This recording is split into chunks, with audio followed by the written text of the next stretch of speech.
Let's get educated. That's why we're here, to bring you the stories impacting K-12 classrooms and college campuses. It's time for a little education. Good morning, good afternoon, good evening, whenever you are watching us. Welcome to the program. I am Katie Petrick, and as always, joined by the David Fiorazo. Yes. Now, David. Good to join you today. It's good to be here, isn't it? This morning, you had some matters of the worldview. Who was joining you on those worldview matters? Former Freemason, female, and former occultist, Jack Marino Chen. Jack is J-A-C. She is young compared to you and I, a lot younger than me, a little younger than you, but she was involved in all kinds of stuff, witchcraft and spells and Freemasonry and the occult. Well, thankfully, Christ got a hold of her, and now she has a completely different worldview, and she does a podcast, and she tries to help others who are seduced into the darkness of that life. But yeah, worldviewmatters.tv, and you can actually go in the search and check any other subject you want to find out about. So yeah, thanks for the plug. You're welcome. All right, well, money must be funny in a rich man's world. Huh. If you don't know that reference, then you don't know good music. But either way, whether it's delaying retirement or finding a way to afford a young family, or heck, even deciding whether to rent or buy a home, America agrees that life right now is pretty expensive. And here's what you need to know. David? Yeah, it's kind of a disheartening headline. Basically 1 in 4 U.S. adults over the age of 50 say they never expect to retire. They expect to never retire. Now, this is according to ARP, which my discernometers go up right there. I'm skeptical about ARP because they are so liberal, progressive, woke, and uber leftist. So I'm wondering what their angle is and how much of this we can really take as, something that's believable. But anyway, let's go to the story. More than a quarter of U.S. adults over 50 say they expect to never retire. 70% are concerned about prices rising faster than their income. And I wonder if ARP will ever mention it's gotten worse since Joe Biden became president. Probably not. But let's continue briefly, and then we've got a video. Everyday expenses, housing costs, rent, mortgage payments, those are the biggest reasons why people say, and there's no retirement in my future. But let's watch the video. We'll come back and we'll talk about it. And those approaching retirement age are worried as well. An AARP study finds about 25% of American adults over 50 say they don't expect to retire. What do we need to know when it comes to saving and figuring out for our retirement? You want to also plan to replace about 80% of your pre-retirement income in retirement, and a lot of people don't know how to get there. So you can use a guideline of having 1 times your annual salary saved by the time you're 30, 3 times your annual salary by the time you're 40, 6 times by the time you're 50, and then 8 by the time you're 60, and then 10 by the time you're 67. So that gives you a gauge. If you are not close to that, then you want to ramp it up and look at what other things you can do differently. Can I ask you how many Americans are meeting those numbers? Not that many. I can imagine. I can imagine that. We're seeing the first generation retire right now without a majority of their income coming from a pension.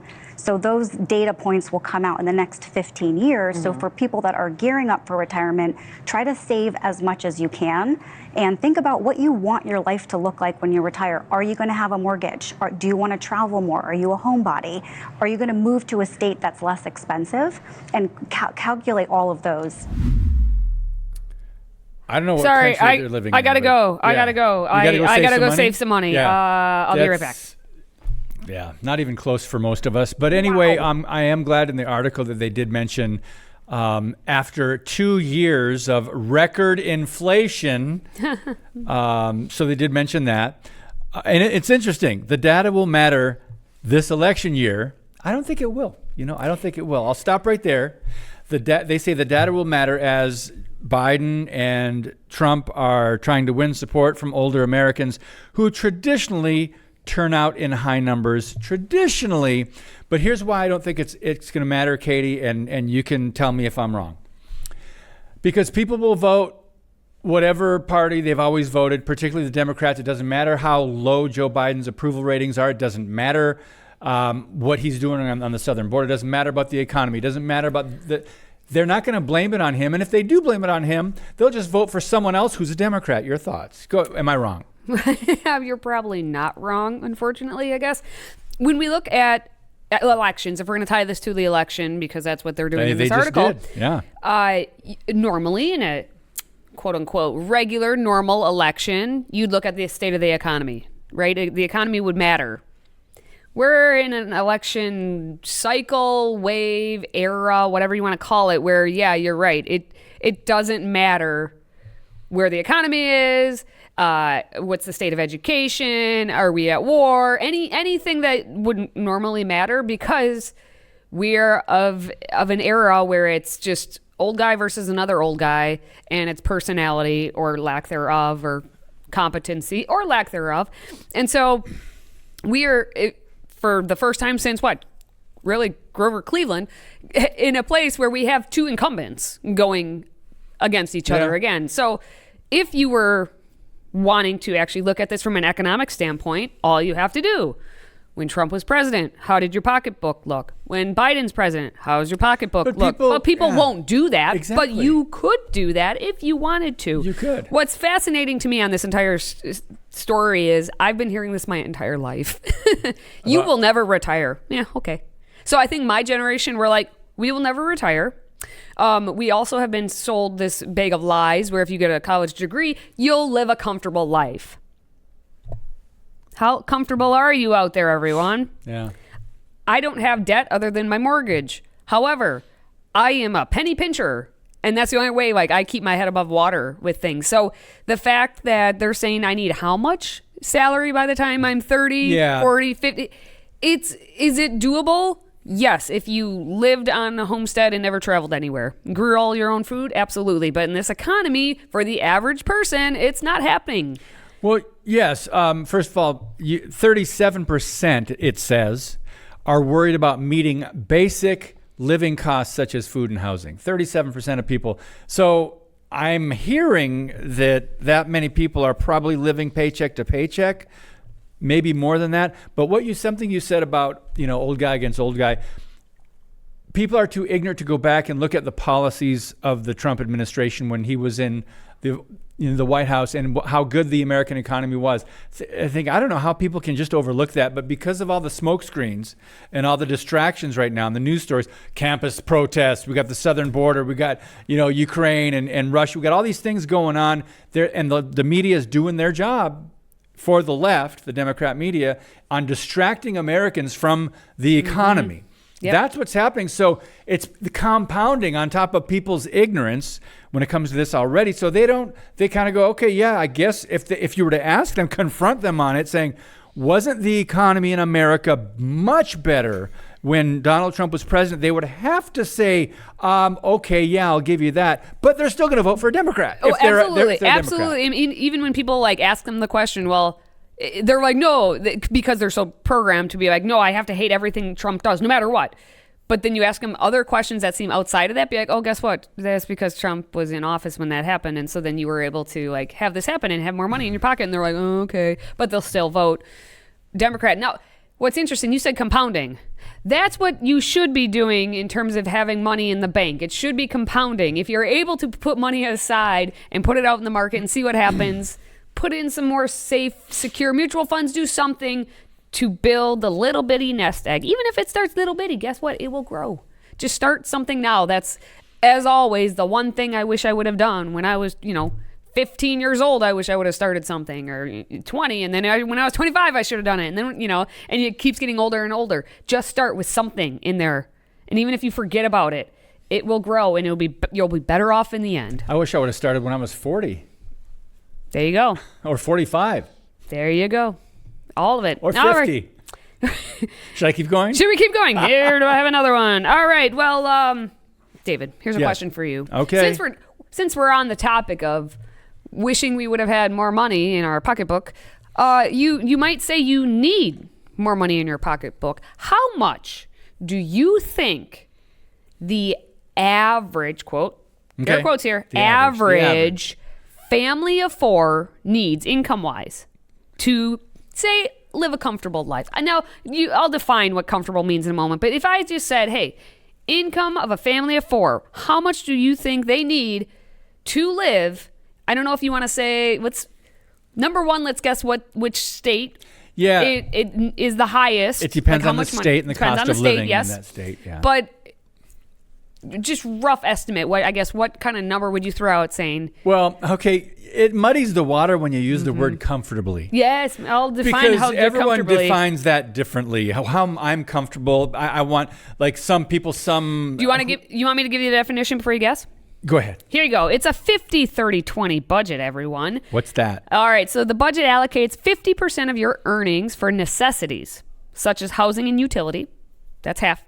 30% is for discretionary spending, and 20% goes for your savings or investments. So it's a 50-30-20 budget plan. How much do you think a family of four needs to live comfortably? We'll just say, you can just throw out a number and I'll tell you roughly where it falls out of all 50 states. A family of four. Family of four. Comfortably. Comfortably. Okay, when I think comfortable, I think, all right, our bills are paid. We don't have massive debt. We don't have any problems with food and utilities, and we can make our mortgage every month. And we might be saving a little bit. Yep. Family of four, $100,000. Anyone else come up with that number? I mean, in some states, I think you would be able to do that with $50,000. And yes, a family of four. So, like, if both are working, $50,000 per two adults working, right? Yeah. My response, roughly about yours. Everyone sitting down. Should I tell you the highest first? If you must. California. So close and yet so far away. New York? Think of the other side. Okay. It's Massachusetts. Actually is the top. $301,000. What? David. That's a typo. This is what I said. When I looked at this, I went, The average family of four to live comfortably needs $301,000 if you're living in Massachusetts. Hawaii, $294,000. California, of course. Connecticut needs $279,000. New York, $278,000. And California, $276,000. Katie, do tell. I am like, my jaw here was on the floor. Because they want to take their vacations to the Bahamas, and they want to go. Their discretionary spending, 30%. Mm-hmm. But you know what? What do those four high cost of living states have in common? They happen to be run by Democrats. That's right. Yes. And whether that plays into this or not, I'll let you, the viewer and listener, I'll let you decide. But yeah, that's a pretty easy observation. Blew my mind. And of course, David, we live in the great state of Wisconsin. What do you think the great state of Wisconsin is? If you're coming in with numbers like that, it may adjust now what you think. Yeah, I mean, I was going to say easily 100,000, but now, according to this and people's expectations and their lack of ability to touch with reality today. Reality on the ground. Here it is. I would say 175 to 200,000. And it is 225. And that's and in Wisconsin, and that is ridiculous. This is ridiculous for a family of four. That is. I am a family of four. I know a family of four that has that the mom is homeschooling and the dad is bringing home an income, and he might not even be making over $100,000, and they are very comfortable. They are happy, content. They make ends meet, and so define comfort. I think it's how this generation was raised. These, I think they're a little entitled and. There's a lot going on there. Out of touch with reality. And then you have what we talked about in the first story with the high cost of living and the inflation and the record. Everything's going up price-wise. So we're in a very interesting place right now. Well, yeah. And I mean, you want to talk about like the highs and the lows here. You're going to Massachusetts at $301,000. Then you have Mississippi. And Mississippi still to me is high at basically 178. 177,798. You need that much money? What are we talking about, everyone? Again, comfortably. Again, you've got to, I mean, What would our great-grandparents think? Exactly. They would probably not use the word comfortably. They go, what do we need? What do we need to make it? It's what do we want versus need. Yeah. And then Very back, much so. back then it was, $40,000, maybe $50,000 for a family of 4. And they were still able to maybe put a little aside. Yeah.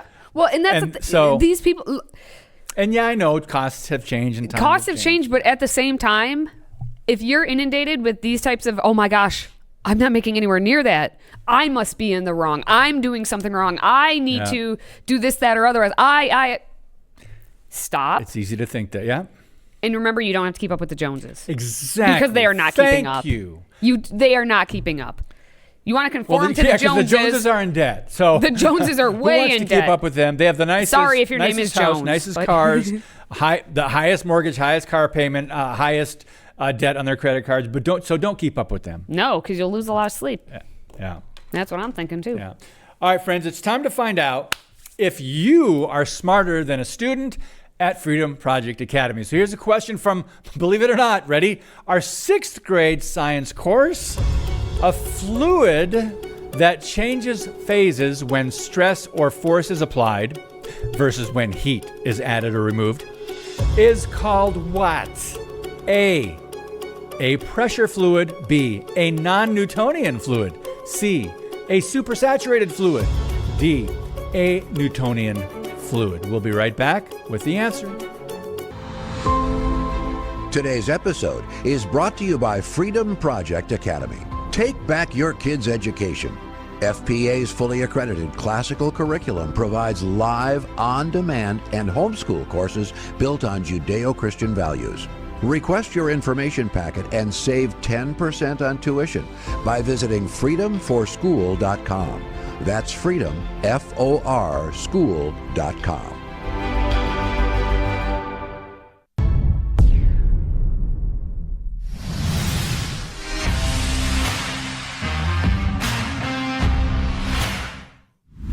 Okay, we're back, and if you're still scratching your head because you don't know the answer to the question we asked, well, that's okay, but it's time now to find out if you were actually smarter than a student at FPA. Let's remind everyone, the question was a fluid that changes phases when stress or force is applied versus when heat is added or removed is called what?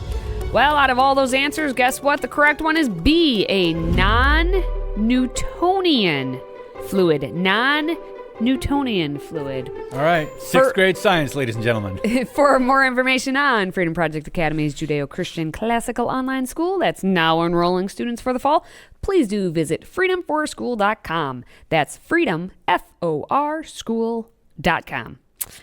All right, money, money, money. More money. But wait, there's more. But less money. But hopefully you get more money. You know what I'm saying.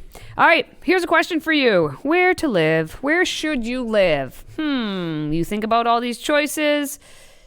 You're deciding, where do I want to live? What kind of neighborhood? Is it close to school? Is it close to my work or my gym or everywhere I go and hang out on the weekends? Things to consider. But what to live in? Shall it be a house or an apartment? These are the things that we really discuss. And apparently a new study has revealed that maybe a place to rent may be the way to go. Well, if you're living in a metro area. That's just it. That is. Emphasis on large metro area. All right. Well, renting has become more affordable than buying a home in 50 of the largest metro areas in the United States, according to a recent study. And that may sound nice. But is it nice? Because they're twisting it to make it seem like, hey, renting is way, but what's the way to price go. of renting? It's Do tell. It's because the way the cost of housing is. So it's not like it's a good thing. Now, the analysis was performed by Bankrate. It found that it costs about 37% more per month to buy a home than to rent nationwide. The cost disparity is largely a product of rising home prices, increased mortgage rates, and a slowdown in rent hikes. Interesting how that all ties in there. Let's take a look and see what they're saying. It seems like buying a house is harder now more than it's ever been. We're seeing those private developers come in and build homes that start again at the upwards of $300,000, sometimes $400,000. How can you compete with that? A lot of people can't compete, and new data from Bankrate shows renting is more affordable than buying in all 50 of the largest metros. We've seen home prices go up, mortgage rates go up, inventory is low, so it's a very competitive market, which is pushing home prices up. But renting isn't necessarily affordable either. As of February, the typical monthly mortgage payment was $2,703, while the average rent, $1,979. Now the gap is even bigger in certain areas like San Francisco, where rent is 180.7% cheaper than owning a home. There's limited supply when it comes to homes, and there's a lot more people who want to live in these areas, renters and would-be homeowners or homeowners in general. And so that really drives the prices up. We also see these areas have higher costs of living. But then in places like Detroit, Michigan, there's just a 2% difference. No matter where you are, if you can afford to buy a home, experts say go for it. Don't worry about trying to time the housing market. Time in the housing market is more important because this is a long-term investment. Well, in the words of John Denver, thank God I'm a country boy. Move out of the cities. That's insane to me how expensive that is. Those mortgage rates, can we take a look a little bit here at San Francisco? Oh, if we must. The fact that, I mean, this is their disparity and it's looking pretty insane. Basically what it's saying is the biggest gap they have between whether you rent or you have or you buy or you have a mortgage going on is 180%. 180.7% to be precise, between the San Francisco, Oakland, and Berkeley areas, that there's just that much of a difference between the two. Why, though, would you want to live in San Francisco? Have you not been paying attention to the news or seen what's going on in San Francisco? Why would you want to buy anything there? Just leave it, because it's not only expensive, but it comes with a lot of feces that is just not needed by anybody. So there's that. Apparently, according to this, it does say it is cheaper to rent than to buy, as we said, in all top 50 metros. And the typical monthly mortgage payment for a median priced home, which is $412,000, to me, that's insanely high, but it's $2,700 for a mortgage payment. So every month, someone is forking over $2,700. Now, the national typical monthly rent is the $1,979. So it's drastically different. I mean, it's $700 and some change difference, 36.6%. But that's still insane to me too. That's what it's saying. That's it's the median. average? Well, it's the median. It's the median. Oh, median. What's the difference between median and Median's average? the middle point. Middle point. Average is what? Well, you take The all of middle them. point. So if you have like outliers of the really highs Okay. and the really lows, then you it skews the average. Okay. So when you look at the median, then it makes it more of like, oh, that's the median. It kind of gets rid of those outliers. Okay. Yeah, insane to me though. Wow. All of it. I again, this entire episode is talking about money and what do we do with money, right? So think for yourselves. Maybe take some economics lessons. I teach an economics course, so if you want to come talk to me, you feel free to do that. But for now, put your money in your pocket because we have some things to do around here. It's called Rank and File, where we rank things that we have no idea what comes next. We get 5 items and we rank them based on no knowledge of what's to come. But we're going to rank and file next, and you should stick around. In 2024, we find ourselves at a pivotal moment where the call for unity, freedom, and a better future echoes louder than ever. Introducing Patriot Mobile, the wireless carrier that stands with you. We are committed to supporting the values that make our nation great. With affordable plans and reliable nationwide coverage, Patriot Mobile is not just a wireless service. It's a call to action for those who believe in the American dream. Get free activation now with promo code EDUCATED.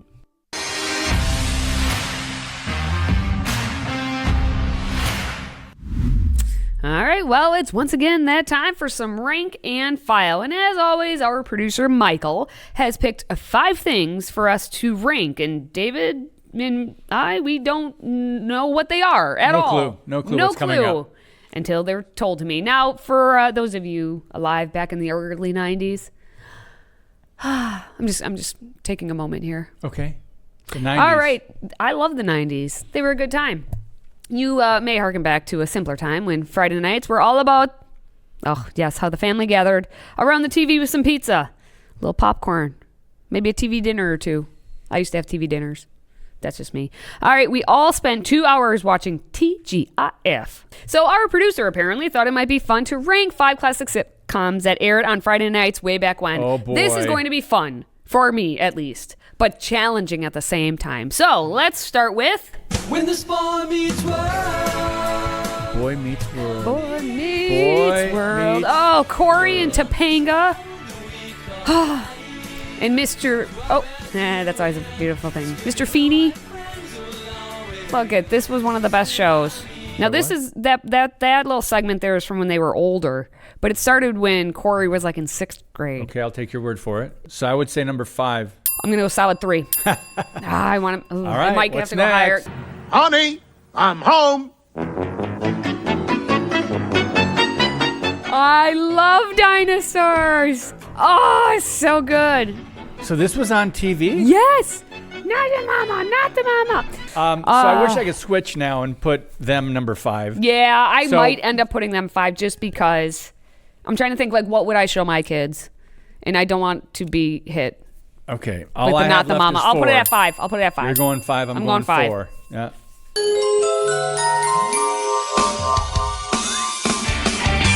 All right, I don't actually count Sabrina the Teenage Witch as part of the wish we God could- It's Friday because I was past it by the time this came out. I guess I've got to put that as number 3. It'll be my 4. Okay. It'll be my 4. So we've got the last 3, 4, We got and 1 and 5. 2. I got 1 and 2 left. Oh boy. I'm excited. Dream got broken, seemed like all was lost. What would be the Step by step. Hits close to home. Port Washington, Wisconsin, it was supposed to be in. I don't know. I'd say number 2. I'm taking a gamble and leaving my number 1 That's spot what open. I'm debating right now because I know I'm really hoping it's what I think it is at number 1. Okay. Just let her rip, Katie. There's no money on the line Step by here. step will be 2 There's because not I'm a big risk. because my number 1 is Oh, that's funny. Yeah. Nailed it. Okay. All right. There we go. That's number 1 for both of us, right? Nailed it. Number 1 for Nailed both it. of us. Yeah. Nailed Now it. that was a funny show. So I did see that one. And what do you know? Back when family mattered, I'm really showing my age. you had family come together, teach good, wholesome lessons. And oh my gosh, the dad was a cop. Can we allow that? Is that okay? Uh-oh, that wouldn't go over well today. Is that allowed?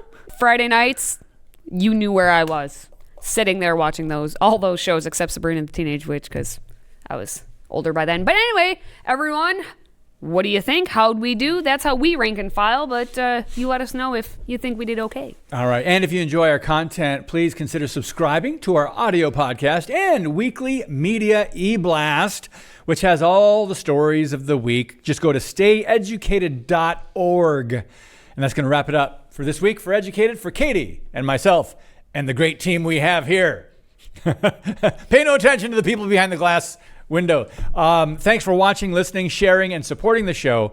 And until next time, stay educated, America.